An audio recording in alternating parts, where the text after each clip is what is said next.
Aujourd'hui, nous avons reçu une fois de plus le frère Élie Itchaka.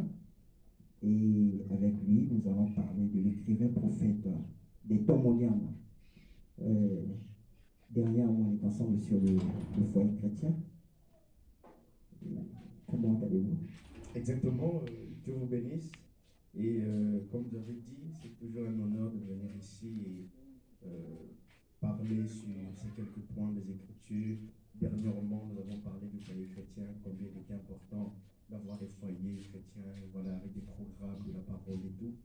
Et aujourd'hui, nous allons entamer un autre sujet et certainement que ça bénira également les gens. Et bien sûr, puisque beaucoup de gens s'interrogent, certaines personnes se demandent au sujet des lettres du frère Joseph, pourquoi il écrit et envoie des lettres? Est-ce qu'il a ce droit? Quelle est la raison de ces lettres? C'est très important. Amen. Oui, c'est très important. C'est vraiment important parce que aujourd'hui, nous voyons frère Joseph, il envoie des lettres, comme vous avez dit. Et ça emmène les gens à la réflexion, mais est-ce que c'est nouveau? De quoi s'agit-il? Est-ce qu'il a ce droit? Je vois des frères qui écrivent ici et là, qui se posent des questions.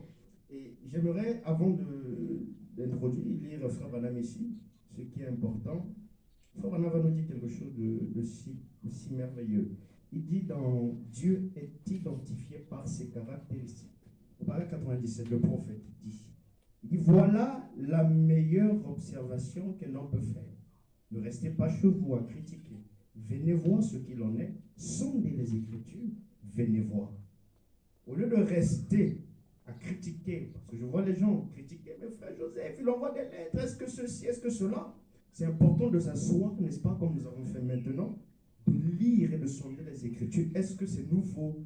Est-ce que ça a existé? Est-ce que c'est ceci? Est-ce que c'est cela? Et donc, c'est ce que nous allons faire aujourd'hui. Alors, est-ce que frère Joseph a ce droit? Et qu'en est-il de ces lettres et tout? Je voudrais ajouter ici une écriture, toujours du prophète, parce que nous allons lire. Oui. Le prophète il dit ici, donc, essaie de rendre un service à Dieu sans que cela soit sa volonté, la volonté de Dieu.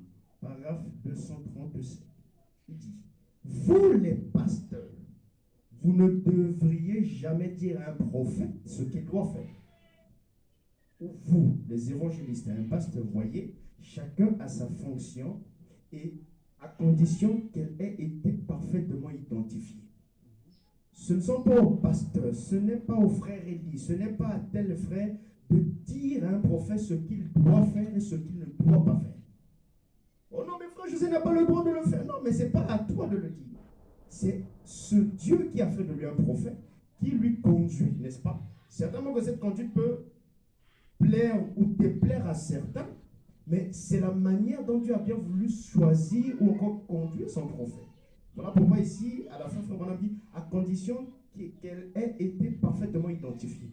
Donc, à condition que le ministère de cet homme qui est prophète ait été parfaitement, comme le dit le prophète, identifié dans les Écritures, alors sa conduite, il n'y a pas des pasteurs qui doivent se lever pour dire, le prophète doit faire ceci, le prophète, non, le prophète, il est conduit par Dieu. Alors, Dieu conduit le prophète Joseph à écrire des lettres, ce qui emmène les gens à se questionner, mais pourquoi il le fait? Comme vous avez posé la question, cher journaliste, pourquoi il le fait et autres? J'aimerais ici commencer par dire que le problème est que nous ne lisons plus les Écritures. Au début, j'ai lu Frère Branham dit, venons, on va sonder les Écritures. En sondant les Écritures, nous voyons que cela n'est pas nouveau. Pourquoi je dis cela? Je lis Frère Branham. Donc, Christ est révélé dans sa propre parole. Il dit, le prophète dit, c'est pourquoi, au paragraphe 111, c'est pourquoi, dans tous les âges, les gens qui étaient spirituels consultaient les prophètes au sujet de l'époque et de ce qui allait arriver. On a dit, l'écrivain prophète doit être en communion constante avec l'auteur. Voyez-vous, il doit continuellement vivre en présence de l'auteur afin de savoir ce que sera le livre. Voyez-vous, l'écrivain prophète tenait sa plume, étant toujours prêt, en communion constante avec l'auteur, qui était Dieu, prêt à écrire sans ménagement tout ce qui lui disait de noter. Voyez-vous, Cela montre quel genre de vie il devait, une vie à part, isolée de tous ses frères. Frère Branham nous parle de ce que est un écrivain prophète. Un prophète qui vit continuellement dans la présence de Dieu et Dieu lui inspire, il prend sa plume, il écrit. Quelques exemples, même depuis la Bible. Les gens connaissent l'histoire de Actes, et plutôt de Jean. Oui, les gens connaissent Jean. Parce qu'aujourd'hui, nous sommes obligés de lire ces lettres-là dans les églises. Voilà pourquoi nous allons voir ça ici. Oui. Avec Jean. On va lire ici dans la Bible. Je veux lire maintenant la Bible. Parce que cela a commencé depuis la Bible. Un écrivain prophète. C'est qui un écrivain prophète? Frère Branham, plutôt la Bible dit l'Apocalypse 1, du verset 10 à 11. Je commence au verset 10. Jean dit, je fus ravi en esprit au jour du Seigneur. Et j'entendis derrière moi une voix forte, comme le son d'une trompette. Le verset 11. Qui disait, ce que tu vois, écris-le dans un livre. Amen. Et envoie-le aux 7 églises. La version de Darby dit aux 7 assemblées. C'était des assemblées qui existaient dans l'Asie mineure. On cite Éphèse, Smyrne, Pergame, Thyatire, Sardes, Philadelphie et Laodicée. Et Dieu a pris ces 7 églises pour typifier les 7 périodes, donc les 7 ans de l'église. Mais ce sont des églises qui ont existé. Et Jean a été conduit par Dieu de prendre les choses qu'il lisait, d'écrire, de noter cela, des choses qu'il voyait dans la vision, et d'envoyer ça aux églises. Ces églises-là avaient des pasteurs. Ces églises-là avaient des bergers. Mais Jean, un prophète, il voit les événements d'Apocalypse.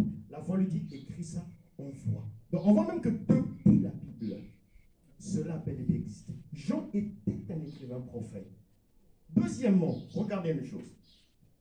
Les lettres que nous lisons, les Corinthiens, Luc, plutôt, Romains, Éphésiens, mais est-ce que les gens savent que ce sont des lettres de Paul aux églises? Quand on parle de Corinthiens, c'est une lettre de Paul à l'église de Corinthe.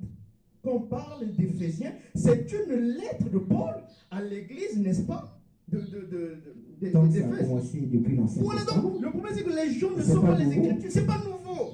Regardez une chose, je lis ici la Bible toujours. Je commence avec la Bible. Je lis Paul dans Corinthiens 5, 1 Corinthiens 5, le verset 9. Je lis. Je vous ai écrit dans ma lettre de ne pas avoir des relations avec les impudiques. Dans ma lettre. Ce n'est pas des prédications. C'est une lettre où Paul aussi, écrivain prophète, inspiré de Dieu, il écrit, il les note, il envoie une église. Mais c'est ce qu'ils avaient des pasteurs, n'est-ce pas? Mais il envoie étant prophète. Là, c'est avec Corinthe. Je lis avec Galate, avec l'église de la Galatie. Dans Galates 6, 11, il dit, voyez avec quelle grande lettre je vous ai écrit de ma propre main. Là, c'est Paul qui écrit à l'église de Galate. Avec l'église de Colosse, Paul dit, dans Colossiens 4, le verset 7, lorsque cette lettre aurait été lue chez vous, faites en sorte qu'elle soit aussi lue dans l'église de Laodicéens. Wow. Une même lettre qui devait parcourir les églises. Oui. Commençons par l'église de Colosse, mais il dit, après avoir lu la lettre là, envoyez ça aussi à l'église de Laodicée. Et puis quand il dit, et que vous lisiez à votre tour celle qui vous arrivera de Laodicée. Donc il y avait une lettre que Paul écrit à Colosse, il recommande aux Colossiens de prendre et envoyer à l'église de Laodicée. Il y a aussi une lettre qu'il avait écrite à l'église de Laodicée, il recommande de prendre et envoyer à Colosse. Donc, dans l'église primitive, les lettres parcouraient, les lettres de Paul. Aujourd'hui, nous appelons ça des épîtres, mais autrefois, c'était des lettres. La dernière même, je peux lire ici dans Thessalonique, l'église de Thessalonique, Paul écrit à l'église, qu'est-ce qu'il dit? Dans 1 Thessaloniciens 5, 27, il dit, je vous en conjure par le Seigneur, que cette lettre soit lue à tous les frères. Paul écrit aux Thessaloniciens, il leur demande de prendre cette lettre et de lire ça à tous les frères. Donc, voir un prophète qui envoie des lettres aux églises, ce n'est pas nouveau. C'est depuis la Bible. On a vu ça avec Jean. On a vu ça avec Paul. Des prophètes qui écrivent, n'est-ce pas, des lettres. Même l'Ancien Testament, je peux même lire ici dans l'Ancien Testament, Jérémie 29, 1. Il dit, Jérémie 29, le verset 1. Voici le contenu de la lettre que Jérémie, le prophète, envoya de Jérusalem au reste des anciens en captivité, aux sacrificateurs, aux prophètes et à tout le peuple que Nebuchadnezzar Nebuchadnezzar avait emmené captif de Jérusalem à Babylone. Donc, Jérémie écrit une lettre à tous les anciens, aux sacrificateurs, et même aux prophètes et tout. Donc, ce n'est pas nouveau, comme on l'a dit, c'est quelque chose qui a été public bien avant. Mais comme si nous ne lisons pas la parole, alors voilà, les gens, quand ils voient Joseph écrire une lettre, ils se posent la question, mais est-ce que ceci, est-ce que cela? Non. Même frère Branham, voilà. Nous allons lire avec frère Branham maintenant. Les gens connaissent même la scène, ils racontent ça dans l'exposé. Dans l'âge de l'église de Pergame, l'exposé, frère Branham dit. Un soir, écoutez le prophète, alors que je cherchais le Seigneur, le Saint-Esprit me dit de prendre ma plume et d'écrire. Comme je saisissais ma plume, frère Branham dit, pour écrire, son esprit me donna un message pour l'église. L'église avec un grand E. L'épouse. D'ailleurs, il va dire ça après, l'épouse dit, je veux vous la porter. Il dit, il a trait à la parole et à l'épouse. Tout le monde le sait. Frère Branham, il est chez lui. Il reçoit l'inspiration. Le Saint-Esprit, ils sont des prophètes. Ils sont les anges du Seigneur auprès d'eux. Prends ta plume, commence à écrire. Et les gens connaissent le contenu de cette lettre. Ils peuvent lire ça dans les exposés. Juste après cette déclaration, ils commencent à lire.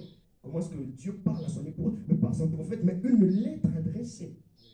Voyez un peu. Donc, les lettres là ne sont pas nouveaux. Et ce que Joseph fait là, les gens ne doivent pas oublier qu'il est prophète.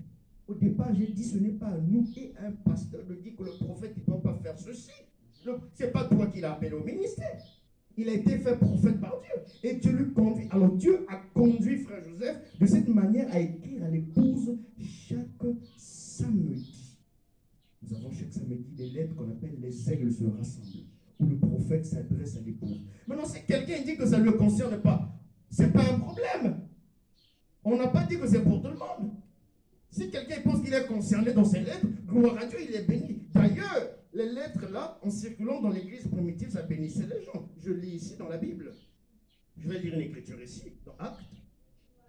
Si quelqu'un dit que pour lui vraiment ça lui bénit pas, gloire à Dieu, nous respectons cela. C'est sa position, n'est-ce pas? Bien sûr. Voilà. Mais qu'on arrête maintenant de condamner des choses alors que nous ne connaissons pas grand-chose de cela.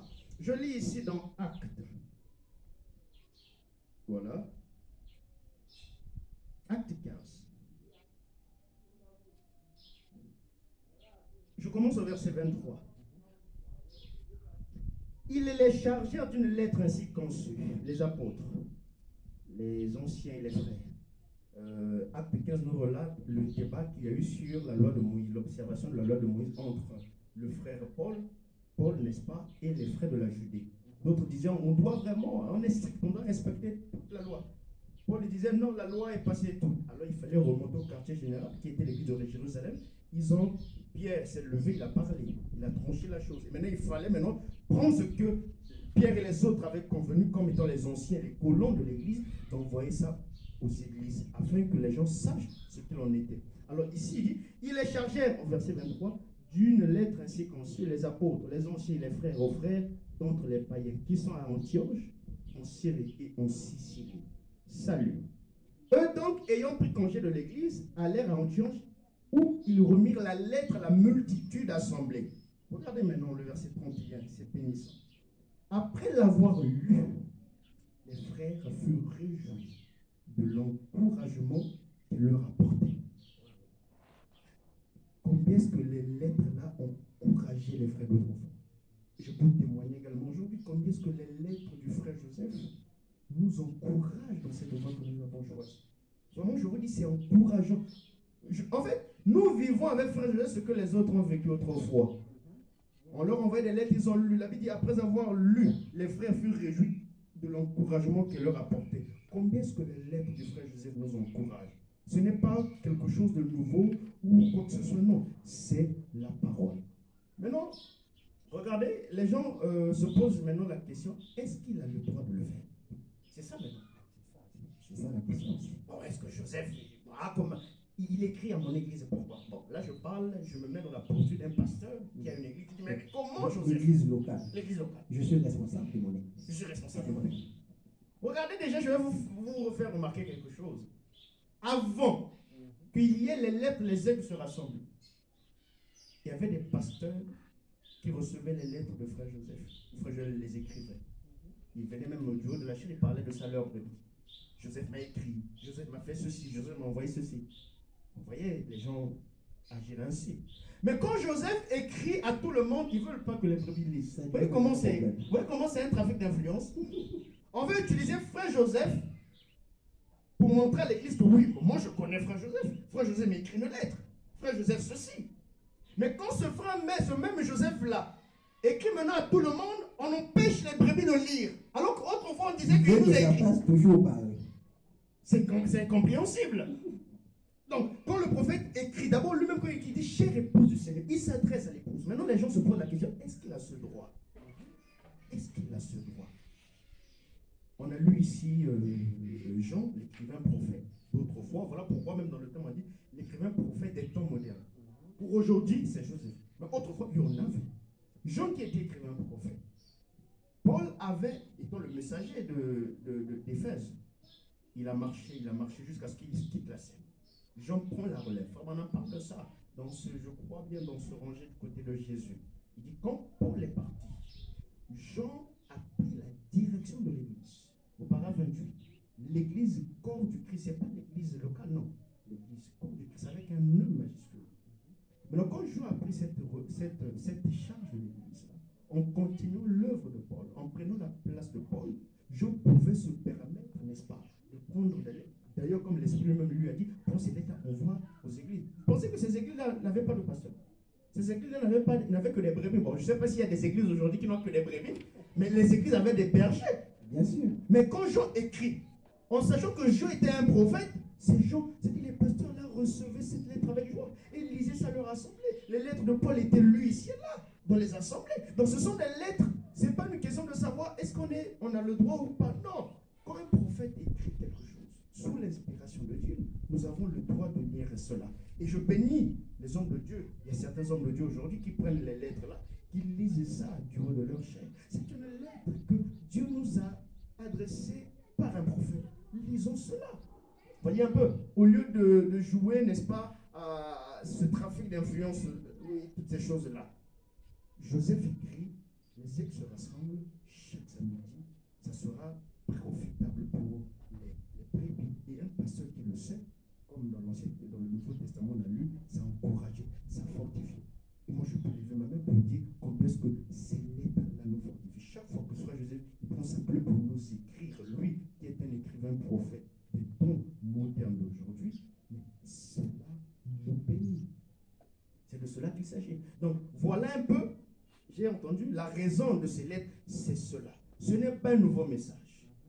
Regardez une chose. Paul a dit à l'église, je vous ai donné tout le conseil de Dieu. Et puis il est parti. Donc, ils avaient tout le conseil de Dieu. Mais Dieu se révèle à Jean, il donne encore quelque chose, va envoyer ça aux églises.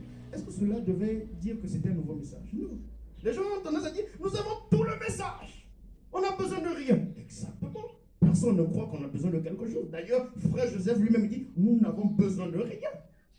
Mais les lettres là n'ont rien à voir avec un nouveau message. Non. Ce sont des lettres qui nous fortifient. Nous avons le message. Nous avons tout ce qui est là dans les bandes.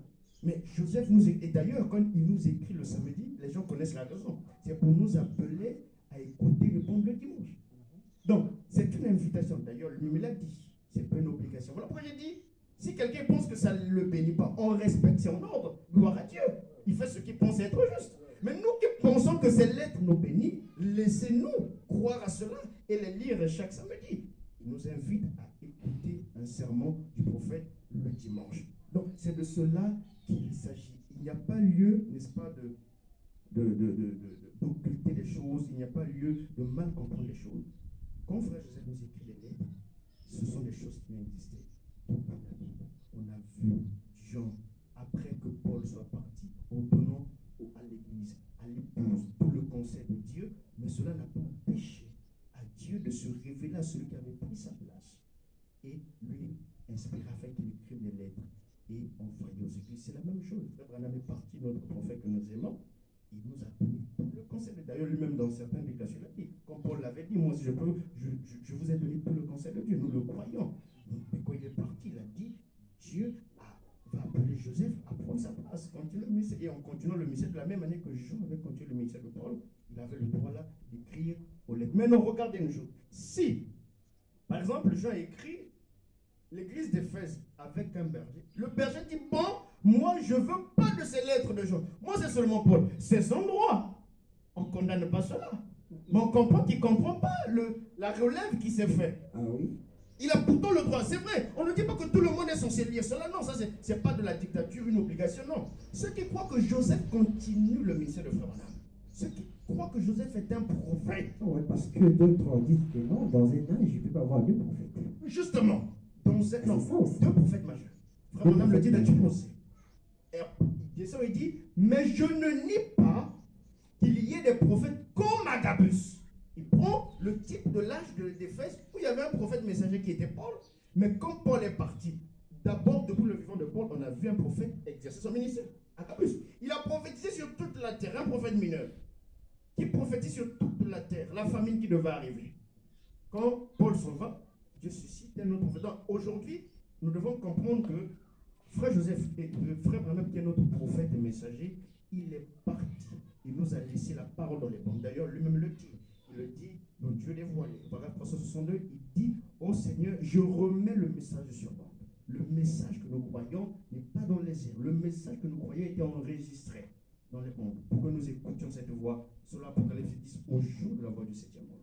Maintenant, frère Branham voulait un remplaçant. Nous n'aurons peut-être pas le temps de tout lire, mais frère, les gens connaissent les citations. Frère Branham voulait, ô Seigneur, que tu prennes Joseph et que tu lui mettes à ma place. Et frère, Dieu a écouté la parole du prophète et c'est ce que Dieu a fait. Et nous voyons aujourd'hui Joseph, comment il est en train de faire briller la lumière. Les aigles se rassemblent, les ceci. C'est briller la lumière. Parce que frère Branham, il dit, je crois dans l'aveugle Bartimée, Joseph prendra ma place et fera briller la lumière. Mais comment il fait briller cette lumière? On n'a pas le droit d'interpréter. Moi, j'entends les gens dire, il brille comme ceci, il fait ceci, il a remplacé. Non! Regardons comment l'écriture s'est accomplie. C'est simple. Parce que Frère Branham dit, la véritable interprétation d'une écriture, c'est son accomplissement. Nous ne devons pas tomber dans le piège que les pharisiens étaient tombés. Regardez les pharisiens avec Jésus.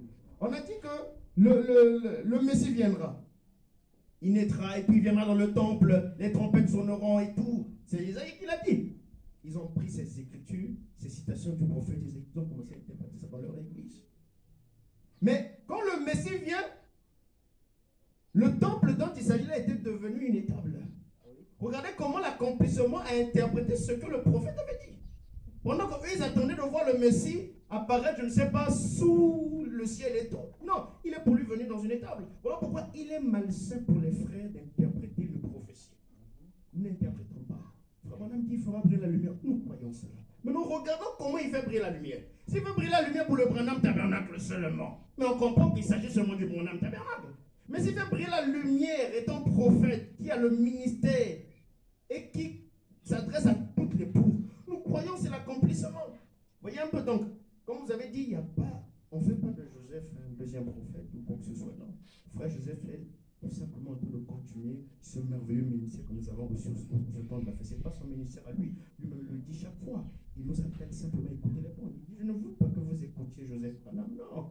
Il n'est pas comme ça, c'est pas ça, c'est pas la nature d'un prophète. Il dit, je veux que vous écoutiez le prophète parce que c'est le message de l'heure, c'est la parole. Donc c'est simplement ça. Donc voilà, il y a les lettres de frère Joseph chaque samedi, pour ceux qui ne le savaient pas. Sachez-le maintenant, vous pouvez aller dans le site branham.org, vous aurez vous aussi, vous avez d'abord ce droit de lire ces lettres, et vous aurez aussi, comme ces frères qui lisaient les lettres dans l'église primitive, vous serez réjouis et vous serez bénis, et cela je vous dis, ça vous encouragera énormément, surtout à écouter le prophète, n'est-ce pas? Parce que vous voyez que depuis que le prophète est parti en 65, il a fallu que frère Joseph vienne pour revaloriser le ministère des bandes. Depuis 65, ce ministère était là devant nous. On lisait des citations, on n'a pas lu, mais on ne comprenait pas. Voilà pourquoi Frère Branham dit que c'est un prophète qui comprend le mieux un prophète. Regardez Daniel. Daniel, il avait, d'ailleurs, tous les juifs, ils avaient les parchemins de Jérémie. Il disait cela. C'était un prophète qui avait laissé les parchemins. Mais dans Daniel, je crois au chapitre 2, Daniel, quand il prend ces parchemins, il est le seul à comprendre qu'il lui restait, je crois, 2 ans et 70 semaines qui est annoncé par le prophète Jérémie. Pourtant, les autres, les sacrificateurs étaient là. Tous, ils pouvaient lire ça. Mais il a fallu qu'un prophète du nom de Daniel, lui, prophète comme Jérémie, de prendre ses parchemins et de ressortir quelque chose que les autres ne comprenaient pas. Parce que c'est le prophète qui comprend le plus un prophète. Et c'est là que frère Joseph est venu nous revaloriser, n'est-ce pas, le ministère des banques. Les Juifs avec Jésus, les pharisiens, ils sont venus, mais Moïse nous a écrit la lettre de divorce. C'était écrit, n'est-ce pas? Mais ils ne comprenaient pas le pourquoi. C'est Jésus, un prophète, qui comprenait. Il dit, il a écrit ça pourquoi? Il dit, à cause de la dureté de votre cœur. Mais qui connaissait que c'était écrit? Bon, personne. Ils n'étaient pas des prophètes, des docteurs, des ceci, des cela, des pharisiens. Mais un prophète a la capacité de rentrer, de prendre ce qu'un autre prophète a dit et de rendre ça populaire. Et c'est ce que frère Joseph a fait aujourd'hui avec nous. Et voilà, chaque samedi, il nous écrit des lettres pour nous appeler, n'est-ce pas, à nous unir chaque dimanche à écouter une bande. Maintenant, si les gens ne veulent pas s'unir, mais ça encourage seulement à écouter les bandes. Même si tu ne veux pas écouter la bande que le prophète Joseph donne, alors tu es appelé à simplement écouter n'importe quelle bande que tu veux, en fait. Lui-même, il a dit ça d'ailleurs dans ses lettres. Je veux finir avec une écriture ici. Oui. Je vais lire une écriture. Je crois que ça va éclairer beaucoup d'entre nous également. Je lis. Jean. On va faire un pas de Jean dans la révélation de Jésus-Christ. Paragraphe 110, je commence. Écoutez. Jean était un écrivain et un apôtre. Mais ceci, c'est l'esprit d'un prophète. C'est une personne complètement différente. Vous voyez, ce n'était pas écrit de Jean. Là, il parle de l'Apocalypse. Ce n'était pas la révélation de Jean, c'était la révélation de Jésus-Christ que Dieu a donnée aux églises. Jean était simplement un écrivain. Le scribe. C'est ce que le livre déclare. Paragraphe 111. Donc, cela ne s'adressait pas à Jean. Les révélations que Jean a reçues, l'Apocalypse qu'il a mis sous forme d'écriture, là que nous lisons Apocalypse, cela ne s'adressait pas à Jean, cela s'adressait à l'Église. L'Église corps du Christ. Ça s'adressait à l'Église, mais par l'entremise du prophète, de l'écrivain prophète Jean. Et quand il dit très bien, écoutez maintenant ce qui est important. Parce que les gens ils disent souvent, mais Joseph, il est pasteur du Madame Tabernacle, il nous écrit à l'épouse, pourquoi? Regardez, frère Madame, très bien.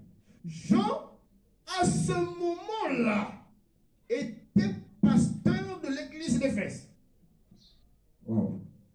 Jean, pasteur de l'église d'Éphèse, Dieu donne à Jean une révélation, pas pour l'église d'Éphèse seulement, il était pasteur. Donc quelqu'un aussi autrefois pouvait dire, mais Jean, toi tu as ton église là-bas, tu es pasteur d'une église. Mais gère ton église, laisse-nous gérer nos églises. Laisse-moi gérer mon église de Laodicée. Laisse-moi gérer mon église de Smyrne et Pergame.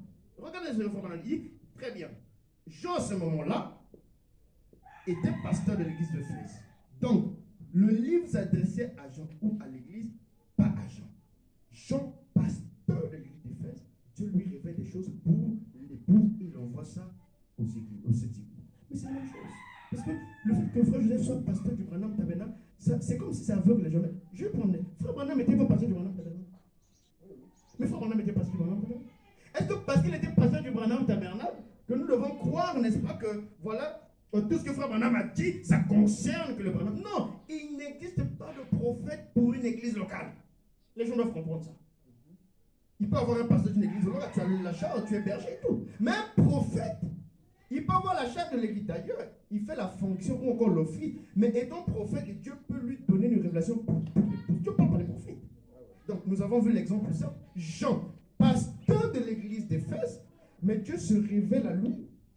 Il s'adresse à frère Manon, il dit à l'épouse, pas à Jean, à toute l'épouse. Et il envoie à l'église de Laodicée, qui avait un pasteur, l'église d'Éphèse, et ainsi de suite. C'est simple. Donc c'est de cela qu'il s'agit.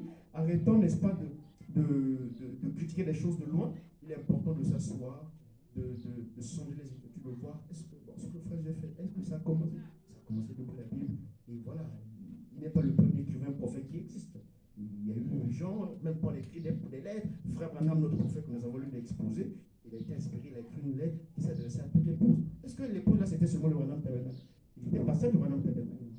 Est-ce que c'était seulement non, frère Branham dit toute l'épouse. Donc même l'église du frère Junior Jackson, qui avait le pasteur Junior Jackson, était censé. S'il avait la révélation de qui était frère Branham, il devait prendre cette lettre, regarder ce que Dieu nous a dit par son prophète William Branham.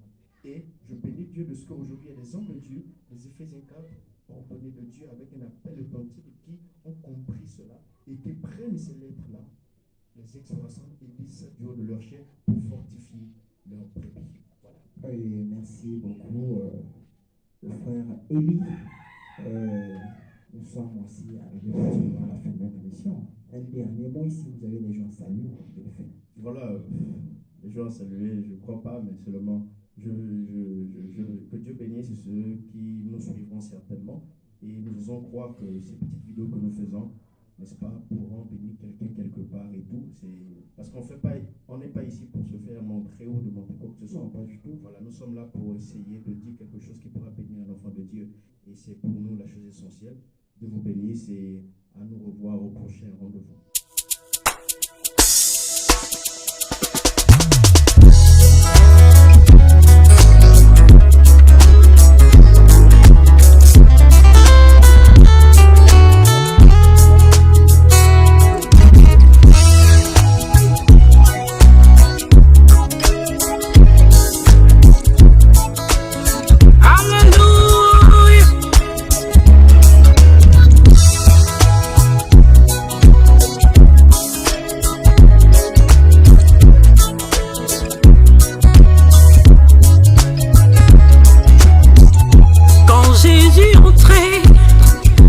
Jérusalem, les gens criaient Hosanna. Au lever du soleil, là-bas en Orient, c'était Dieu dans un homme.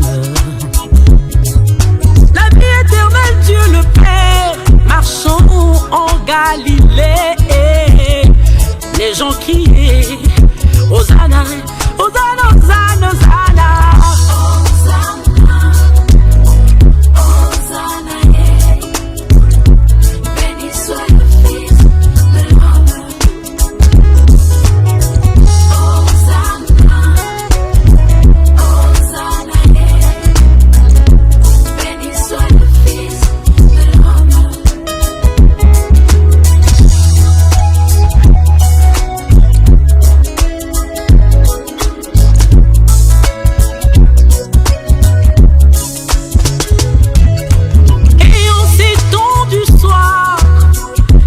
Se répète, on a crié Hosanna. La pierre de fête qui descend au milieu des acclamations, on a crié